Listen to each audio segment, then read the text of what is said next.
Good morning students, welcome again. स्वागत है आपका अपने साइंस के चैनल में।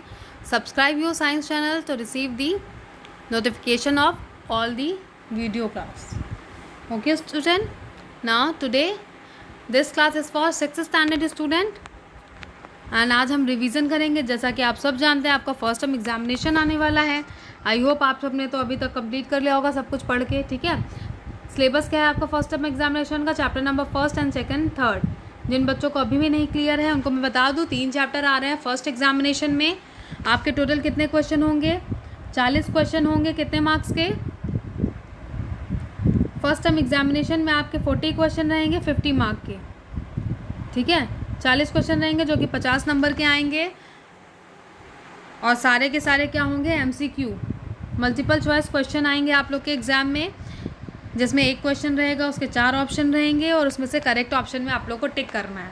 50 मार्क्स का ये आपका फर्स्ट टर्म एग्जामिनेशन है और आप लोग को ट्राई करना है, पूरे मार्क्स लाने हैं। आप सब काफ़ी इंटेलिजेंट बच्चे हैं और आप लोग बहुत अच्छे से पढ़ाई करते हैं, मुझे पता है। आप लोग डेली पढ़ते हैं, ईमानदारी से पढ़ते हैं और आप सबके बहुत अच्छे मार्क्स आने वाले हैं। ठीक है स्टूडेंट्स, तो फटाफट अपनी बुक, आपको पता है कि आपकी मैम आपको कैसे पढ़ाती हैं। जब भी मैम आपको पढ़ाएंगी तो आपको अपनी बुक और पेंसिल को आपको अपने साथ रखनी है, वीडियो को सामने रखनी है, मोबाइल फ़ोन को वीडियो ओपन कर लेनी है, ऑन करके अपनी बुक को खोलना है और जो चैप्टर का रिवीजन है वो आपको देखते जाना है। जहाँ पे भी मैम पढ़ाएंगे ये इंपॉर्टेंट है, ये पॉइंट आपको पता होना चाहिए, हायर क्लासेस में आपके काम देगा, तो वहाँ पे आप लोग अंडरलाइन कर लेंगे या स्टार्स बना लेंगे। ठीक है, एक इंपॉर्टेंट का मार्क आप लोग डिसाइड कर लीजिए, स्टार, ऐसा स्टार, ठीक है, पेंसिल से, या ऐसा ऐसा करके सर्किल, कुछ भी ऐसा एक साइन जो आप लोग हमेशा अपने जब हायर क्लासेस में भी जाएंगे, जहाँ पे मैम बोलेंगे इंपॉर्टेंट है, ये सर्किल कर लीजिए, ये मार्क कर लीजिए, तो आप लोग उसको हमेशा फोकस करके पढ़ेंगे। तो हम लोग आते हैं, आज हम करेंगे चैप्टर नंबर 2 का रिवीजन है आज क्लास। ठीक है, साइंस चैप्टर नंबर 2, आप लोग बुक ओपन करिए और पेंसिल निकाल लीजिए। Chapter number 2, food what does it contain, जो कि हमारा सेकंड चैप्टर है। आप लोग बुक ओपन कर लीजिए, पेंसिल निकाल लीजिए, मोबाइल को सेट कर लीजिए और फटाफट रिवीजन करके। ठीक है, आप लोग ने अपने से जो भी पढ़ा है रिवीजन क्लास आप लोग पूरा देखिए और फटाफट जो जो मैम बताती जा रही है उसको सुनते जाइए अच्छे से और पढ़ते जाइए। जहाँ पे भी मैम बता रही है इसको पढ़ना है, इसको पढ़ना है। ठीक है स्टूडेंट्स, तो हम आते हैं, आप सबको बताएं हमने जब इसकी पढ़ाई की थी तो कितने कंपोनेंट्स ऑफ फूड कितने होते हैं? 5 टाइप्स के होते हैं। कौन कौन से? यहाँ पे दिया हुआ है। पहला है carbohydrate, fat, protein, vitamin and mineral. तो आपको पता होना चाहिए, ये आपको लर्न करना है कि कंपोनेंट ऑफ फूड कितने हैं? 5 तरह के होते हैं। कौन कौन से? Carbohydrate, fat, protein, vitamin and mineral, these are called component of food. ठीक है, फिर उसके बाद हमारा ऐड क्या हो जाता है इसमें? वाटर, जो पानी हम पीते हैं, रफेज, डाइट्री फाइबर, ठीक है, जो हम कच्चा चना खाते हैं ना, आपकी मम्मी कच्चे चने पानी में डाल देती हैं, फिर सुबह सैलेड की तरह बना के देती है, उस पर अनियन एंड टोमेटो ऐड करके, है ना। तो वो क्या होता है, उसमें से हमें रफेज फाइबर्स मिलते हैं हमारी बॉडी को, तो वो सारी चीज़ें हमारी बॉडी के लिए बहुत हेल्दी है। पानी पीना हेल्दी है तो वो अलग से काउंट होता है, लेकिन 5 जो हमारे कंपोनेंट्स हैं वो ये सारे होते हैं। ठीक है, तो हमारी बॉडी में कितने कंपोनेंट्स होते हैं? अरे मतलब फूड में होते हैं 5। नाउ नेक्स्ट हम पहले कार्बोहाइड्रेट के बारे में पढ़ाएंगे। तो कार्बोहाइड्रेट को क्या कहते हैं? एनर्जी प्रोवाइडिंग कंपोनेंट कहते हैं। कार्बोहाइड्रेट को क्या कहते हैं? Energy providing component of food कहते हैं। तो आप लोग को ये पता होना चाहिए कार्बोहाइड्रेट का सेकंड नेम क्या है। फिर उसके बाद कार्बोहाइड्रेट कौन कौन सी चीज़ों में प्रेजेंट होता है? Potato, sweet potato, sugar, honey, cereals, इन सब में क्या प्रेजेंट होता है? कार्बोहाइड्रेट प्रेजेंट होता है, जो हमारी बॉडी को एनर्जी प्रोवाइड करवाता है। तो आप लोग क्या करिएगा, सबके एक एक दो दो एग्जाम्पल आप लोग को याद कर लेना, जिससे अगर MCQ में मैम ने पूछा हुआ है कन्फ्यूजिंग वे में तो आप लोग को करेक्ट आंसर पता हो कि कार्बोहाइड्रेट का क्या आंसर है। तो यहाँ पे देख सकते हैं आप लोग, राइस कार्बोहाइड्रेट के अंदर आता है, potato, sugar, bananas, mangoes and watermelon, ये सारे क्या चीज़ है? फ्रूट हैं। सीरियल्स भी आ गया इसमें, जो कि हमारा किस में आता है? कार्बोहाइड्रेट में आता है, जो हमारी बॉडी को एनर्जी देता है। फिर उसके बाद हमने यहाँ पे ये सारे जो प्रैक्टिकल टास्क है ये तो हमने किया था लास्ट वीडियो। जिन्हों भी बच्चों ने अभी तक एक्सप्लेनेशन क्लास वीडियो नहीं देखी है, अभी तो रिवीजन क्लास है, हमें फटाफट रिवीजन कर लेना है। तो आप लोग जिन्होंने भी प्रैक्टिकल टास्क वगैरह समझना है वो पुरानी वीडियोस को देख लेंगे बच्चों। मैम ने वहाँ पे 3-4 पार्ट पढ़ाया है, 3-4 पार्ट में सेकेंड चैप्टर को कंप्लीट किया है। तो आप लोग जब चारों पार्ट उसके वीडियो के देख लेंगे तो आपको सारे प्रैक्टिकल टास्क बहुत आसान से समझ में आ जाएंगे, है ना। फिर उसके बाद हमारा आ जाता है फैट। तो फैट को दूसरा नाम क्या है? Energy providing component of our food. तो फैट को हम क्या कहते हैं? Energy providing component of our food होता है। ठीक है। ऑल्सो एनर्जी प्रोवाइडिंग कंपोनेंट, और इसके एग्जाम्पल क्या क्या हैं यहाँ पे दिया हुआ है। आलमंड्स, कैशू, घी, ऑयल, ठीक है, सनफ्लावर ऑयल, बटर, मिल्क, ये सारे क्या हैं हमारे फ़ैट के एग्जांपल्स हैं। और इसमें ये सारी चीज़ें भी आती हैं। तो फ़ैट हमें क्या करता है, एनर्जी प्रोवाइड करवाता है, हमारी बॉडी को ज़्यादा से ज़्यादा एनर्जी देता है। तो बहुत सारे फ़ैट होते हैं, कुछ फ़ैट ऐसे होते हैं। फ़ैट कितने टाइप के होते हैं, 2 टाइप्स के होते हैं। कौन कौन से, हेल्दी फैट और अनहेल्दी फैट, ठीक है। हेल्दी फैट हमारी बॉडी को और ज़्यादा स्ट्रॉन्ग करते हैं, हमें कैंसर जैसी बड़ी बीमारियों से बचाते हैं। और जो अनहेल्दी फैट होते हैं जैसे रिफाइंड ऑयल, वो अनहेल्दी फैट में आता है, ठीक है। तो वो हमारे हार्ट के लिए प्रॉब्लम कॉज करता है। तो हमें अनहेल्दी फैट को अवॉइड करना चाहिए और हेल्दी फैट को ऐड करना चाहिए। हेल्दी फैट में कौन कौन सी चीज़ें आती हैं, लाइक मस्टर्ड ऑयल, देसी घी, बहुत ज़्यादा नहीं खाना है, रोज़ 1/2 स्पून 1 स्पून लेके खाना है आप लोग को, ठीक है। मेल्ट देसी घी, ये सारी चीज़ें आपको बड़ी बड़ी बीमारियों, कैंसर वगैरह से बचाती है, इसलिए आपको हमेशा अपनी इम्यूनिटी बना के रखनी है। फिर उसके बाद हम आगे जाएंगे, यहाँ पे तो प्रैक्टिकल टास्क दिया हुआ है। फिर उसके बाद आ जाता है प्रोटीन। तो प्रोटीन क्या कहलाता है, प्रोटीन बॉडी बिल्डिंग फूड कहलाता है। Protein are often called the body building food. तो आप लोग याद कर लीजिए, protein is also called the body building food. Protein का क्या काम होता है, to make new cell of the body, to repair damage body cell, ठीक है, to heal wounds of body. तो हमारी बॉडी में इतना काम करता है, कौन करता है, प्रोटीन करता है। फिर यहाँ पे प्रोटीन के एग्जाम्पल्स दिए हुए हैं, आप लोग प्रोटीन के सारे एग्जाम्पल्स पढ़ लेंगे, ठीक है। यहाँ पे इमेज भी दिया हुआ है ना, सारी दालें और चना, जो आप लोग छोला भटूरा खाते हैं उसमें जो छोला है, छोले वाले चने होते हैं, उसमें बहुत ज़्यादा हाई अमाउंट में प्रोटीन होता है। तो milk, pulses, beans, soyabean, green grams, meat, chicken, egg, cheese, ठीक है, पीस, इन सब में क्या प्रेजेंट होता है, प्रोटीन प्रेजेंट होता है। फिर उसके बाद vitamin, they are sources and importance in body. तो विटामिन ए, उसके सोर्स क्या क्या हैं, विटामिन ए हमें कहाँ कहाँ से मिलता है, milk, butter, carrot, egg, green leafy vegetable, cod liver oil, papayas, ठीक है। Necessary for good eyesight, healthy skin and hairs, ठीक है। किसके लिए नेसेसरी, हमारी आंखें सही रखने के लिए, हमारी हेल्दी स्किन के लिए और हेल्दी हेयर्स के लिए। नौ विटामिन बी का क्या काम है, मिल्क, एग, मीट, पोटैटोज, ठीक है, ये सारे इसमें क्या प्रेजेंट होता है, विटामिन बी होता है। और ये क्यों ज़रूरी है हमारी बॉडी के लिए, essential for growth and proper function of the digestive system, heart, nerves and muscles, ठीक है, इसके लिए इंपॉर्टेंट है। विटामिन सी हमें बहुत अच्छी बीमारियों से, बहुत सारी बीमारियों से बचाता है और हमारी बॉडी की इम्यूनिटी स्ट्रॉन्ग करता है। तो ये किस में होता है विटामिन सी, आंवला, ठीक है, आंवला आता है आपके घर में, गूसबेरी जिसे कहते हैं, टोमेटो, विटामिन सी होता है। जितनी भी खट्टी चीज़ें हैं उसमें विटामिन सी होता है, लाइक सिट्रस फूड, ठीक है, आप लोग नींबू पानी पीते होंगे, उसमें विटामिन सी प्रेजेंट होता है। क्यों ज़रूरी है हमारी बॉडी के लिए, necessary for keeping teeth, gums, joint healthy, also have the body to fight against disease, ठीक है, तो हमारी बॉडी को डिजीज़ से भी बचाता है। नौ vitamin D, vitamin D naturally हमें कहाँ से मिलता है, आप लोग ने देखा होगा छोटे बच्चों को मदर, नानियाँ, दादियाँ क्या करती हैं, धूप में ले जाती हैं, उसको धूप दिखाती हैं छोटे से बच्चों को, उससे क्या होता है, बच्चे के अंदर विटामिन डी, ठीक है, होता है और ज़्यादा बढ़ जाता है और बहुत स्ट्रांग होता है। इसलिए कहते हैं थोड़ी देर की मॉर्निंग की जो धूप है वो लेनी चाहिए, है ना। और वैसे विटामिन डी हमें कहाँ से मिलता है, मिल्क पीने से, fish, egg, butter, code liver oil, ठीक है। नेसेसरी क्यों है, बोथ हमारे दांत के लिए और हड्डियों के लिए विटामिन डी बहुत ही ज़्यादा ज़रूरी है, ठीक है। जो लोग विटामिन डी कम खाते हैं या धूप के सामने नहीं जाते, उनके पैरों में अक्सर दर्द होता है, ठीक है, ऐसी चीज़ें होती हैं। इससे पता चलता है कि हमारी बॉडी में क्या विटामिन डी की कमी है। नौ विटामिन ई, विटामिन ई किस में होता है, green leafy vegetable, vegetable oil, peanuts, almonds, इसमें क्या होता है, विटामिन ई होता है। विटामिन ई किस में हेल्प करता है, हमारा help to maintain a healthy immune system, act as an antioxidants. Now vitamin K, vitamin K क्या काम करता है, स्पिनच, ब्रोकली, सोयाबीन, इसमें विटामिन के प्रेजेंट होता है। आप लोग ने बचपन में आप लोग को कहीं ना कहीं घुटने पे चोट लगी होगी, आप लोग गिरे होंगे, है ना, चोट लग जाती है, गिर जाते, कहीं पे कट जाता है, तो विटामिन ए क्या करता है, हमारी चोट को जल्दी से जल्दी सही करने में मदद करता है। तो ये सारी चीज़ें। उसके बाद हमने यहाँ पे विटामिन के बारे में देख लेते हैं, विटामिन को क्या कहते हैं। Vitamin are also called protective food. Protective food क्यों है, क्योंकि ये हमें बहुत सारी बीमारियों से बचाते हैं और एनर्जी प्रोवाइड करवाते हैं, है ना। काफ़ी अलग अलग तरह के विटामिन होते हैं जो हमें, विटामिन सी होते हैं, इम्यूनिटी प्रोवाइड करवाते हैं और अलग अलग तरह के बीमारियों से बचाते हैं। इवन अगर आप नॉर्मल अमाउंट विटामिन डेली खा रहे हैं, ठीक है, लेमन वगैरह डेली ले रहे हैं, तो आपकी इम्यूनिटी बहुत ज़्यादा स्ट्रांग हो जाएगी और कोविड जैसे बड़ी बीमारियों से भी आप लोग बचे रहेंगे।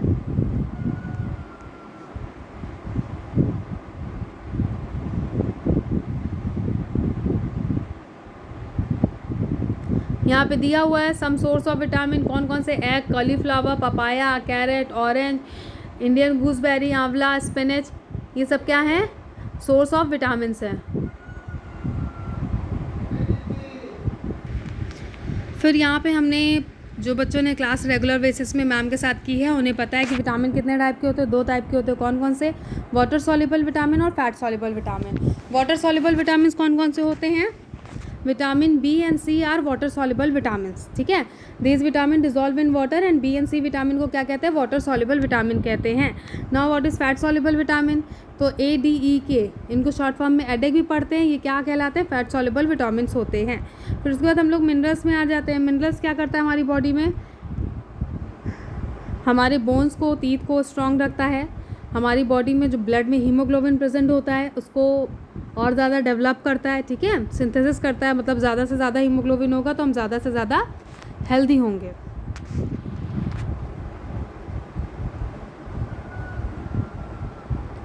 फिर उसके बाद और क्या करता है मिनरल हमारी बॉडी में, point number 3 for the coagulation of blood, ठीक है, हमारी चोट को, ब्लड को हमारे कोगुलेशन से बचाता है, ठीक है।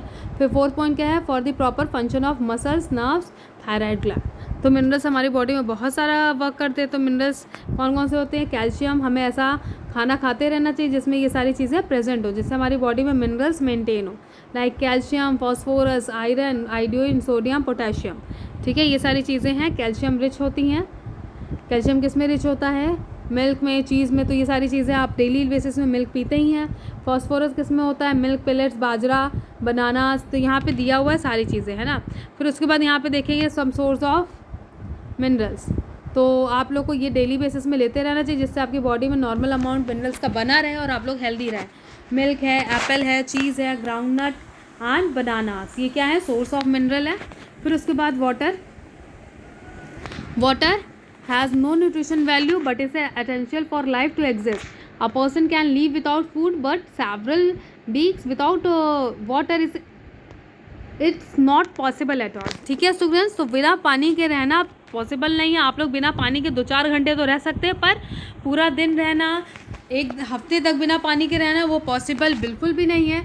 वहीं अगर खाने के बिना रही बात, तो आप लोग खाने के बिना 2 दिन तक ज़िंदा रह सकते हैं, पर पानी के बिना आप लोग या कोई भी ह्यूमन बीइंग ज़्यादा से ज़्यादा 3 दिन किसी तरह कंट्रोल करके, उससे ज़्यादा वो ज़िंदा नहीं रह सकता, ठीक है। तो पानी हमारी बेसिक नीड क्या है, वाटर, वाटर जो है हमारी बेसिक नीड है हमारी बॉडी की।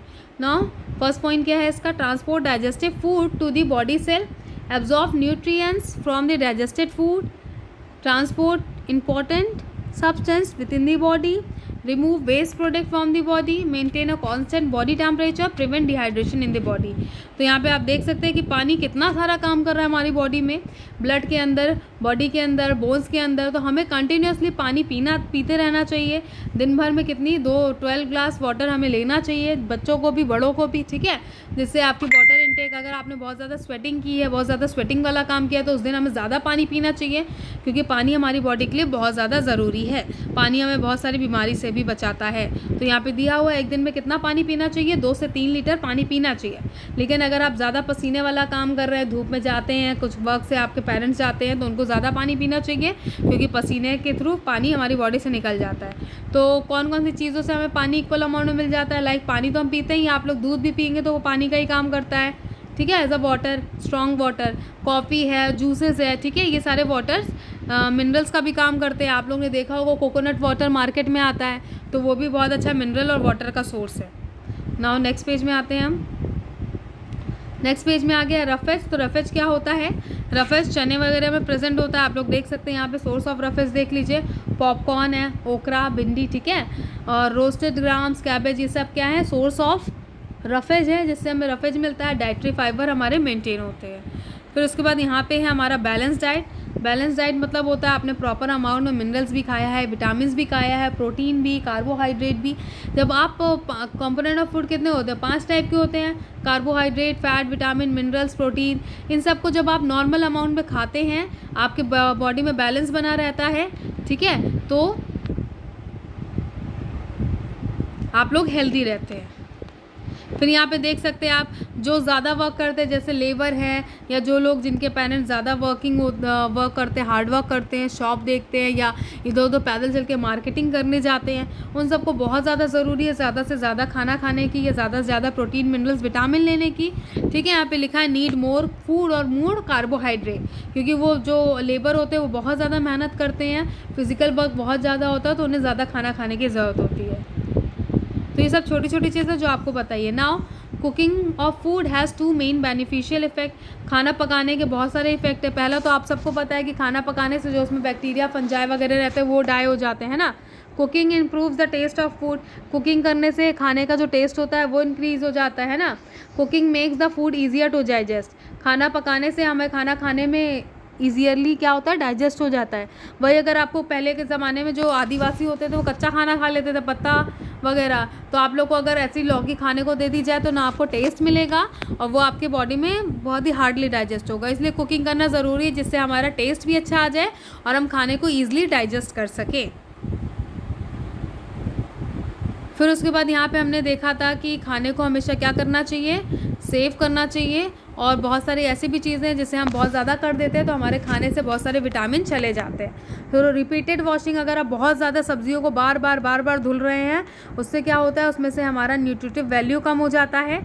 जो हमारा इसमें वाटर सॉल्युबल विटामिन है जितने, ठीक है, वो इसमें से चले जाता है। अगर बहुत ज़्यादा आप सब्जियों को वॉश कर रहे हैं तो इसमें से वाटर सॉल्युबल विटामिन चले जाते हैं। इस और कुछ कभी कभी कहते हैं ना, एप्पल खाइए, एप्पल को हमेशा छिलके के साथ अच्छे से वॉश करके खाइए। ऐसा क्यों कहा जाता है, क्योंकि जो उसका छिलका होता है उसमें बहुत सारे विटामिन प्रेजेंट होते हैं। अगर आप बहुत ज़्यादा मोटा छिलका हटा रहे हैं तो पहली लेयर में जितने भी उसके विटामिन है वो आपके पील के साथ बाहर वेस्ट में चले जाते हैं। इसलिए आप कोशिश करिए हमेशा छिलके को पतला पतला छीलिए, चाहे वो आलू हो, सब्जियाँ हो, वेजिटेबल्स हो, ग्रीन वेजिटेबल्स हो, आप लोग हमेशा छिलके को पतला सा रिमूव करिए जिससे उसमें विटामिन ज़्यादा रिमूव ना हो। फिर उसके बाद पॉइंट नंबर ए है यहाँ पे, कुकिंग फूड एट हाई। बहुत ज़्यादा गैस को तेज़ करके खाने को नहीं पकाना चाहिए। खाने को हमेशा थोड़ी धीमी आंच में, मीडियम आंच में पकाना चाहिए। ऐसा इसलिए है, मीडियम फ्लेम में इसलिए पकाना चाहिए जिससे खाने से बहुत ज़्यादा विटामिन वगैरह डिस्ट्रक्ट ना हो जाए। ठीक है। फिर ड्रेनिंग आउट दी वाटर। तो आप लोग जब कुछ खाने को क्या होता है, जैसे चने वने का भी बॉईल करते हैं, उसमें से क्या होता है, पानी जो हम फेंक देते हैं उसमें बहुत ज़्यादा मिनरल्स होते हैं, तो उसे फेंकना नहीं चाहिए। ट्राई करिए कि आप लोग उसे खा ले, पी लें। ठीक है। नाउ डेफिशिएंसी डिजीज़, कौन कौन से ऐसे विटामिन जिसके कारण हमारी बॉडी में प्रॉब्लम होती है। प्रोटीन डेफिशिएंसी डिजीज़ कौन कौन सी है, तो यहाँ पे PEM का फुल फॉर्म क्या होता है, protein energy mall nutrition. What is the full form of PEM, protein energy mall nutrition. Disease क्या क्या होती है, स्टंटेड ग्रोथ, मतलब बौना टाइप लगेगा, जिसकी शरीर में प्रोटीन की कमी होती है, जिस बच्चे की वो छोटा ही रह जाता है, ज़्यादा हाइट नहीं बढ़ती। इसलिए आप लोग को कहते हैं कि आप लोग फास्ट फूड ना खाकर हेल्दी चीज़ें खाइए, खाना रोज़ खाइए, पल्सेस वगैरह लीजिए, है ना। Swelling of face and limbs, ठीक है, फेस स्वेल कर जाता है, रफ एंड स्केली स्किन हो जाती है, प्रोड्यूसिंग, पेट निकल आता है। ठीक है। डिस्कलरेशन ऑफ हेयर, रिड्यूस, आप लोग देखेंगे आजकल के टाइम में छोटे छोटे बच्चे चश्मे लगाते हैं, उनके बाल सफ़ेद हो रखे हैं, क्यों, क्योंकि उनकी बॉडी में प्रोटीन की कमी होती है, इसलिए ऐसा होता है। नौ प्रोटीन कार्बोहाइड्रेट डेफिशिएंसी है। फिर उसके बाद विटामिन डेफिशिएंसी डिजीज़ है। तो विटामिन से जो सबसे बड़ा डिजीज़ है वो क्या है, स्कर्वी। विटामिन सी की कमी से क्या हो जाता है, हमारी बॉडी में स्कर्वी हो जाता है। अगर हमने खट्टी चीज़ कम खाई, स्कर्वी, ग्वाइटर। और विटामिन डी की कमी से क्या होता है, रिकेट्स। इसीलिए देखिए ये बच्चे के पैर क्या है, टेढ़े हो गए हैं।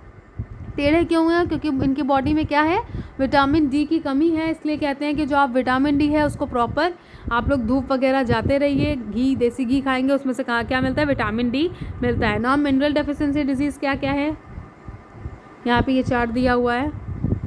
आयोडीन अगर हमारी बॉडी में कम होता है तो हमें ग्वाइटर हो जाता है, आयरन कम होता है, एनीमिया हो जाता है, कैल्शियम कम होता है तो ऑस्टियोपोरोसिस वगैरह चीज़ हो जाती है, जिसमें हमारी जो बोन्स होती हैं, weak bones and dental caries हो जाते हैं। ठीक है। फिर विटामिन ए की कमी से ब्लाइंडनेस होता है, आंखें, पुअर विज़न हो जाती है। जो बच्चे चश्मा लगाते हैं उनमें विटामिन ए की बहुत ज़्यादा कमी होती है। बेरी विटामिन बी की कमी से होता है, स्कर्वी विटामिन सी की, और रिकेट्स विटामिन डी की, जो हमें धूप से मिल जाता है। तो आप लोग को जो फ्री में मिल रहा है वो आप लोग लेते रहिए, लाइक विटामिन डी जो सूरज की रोशनी से मिलता है। ठीक है।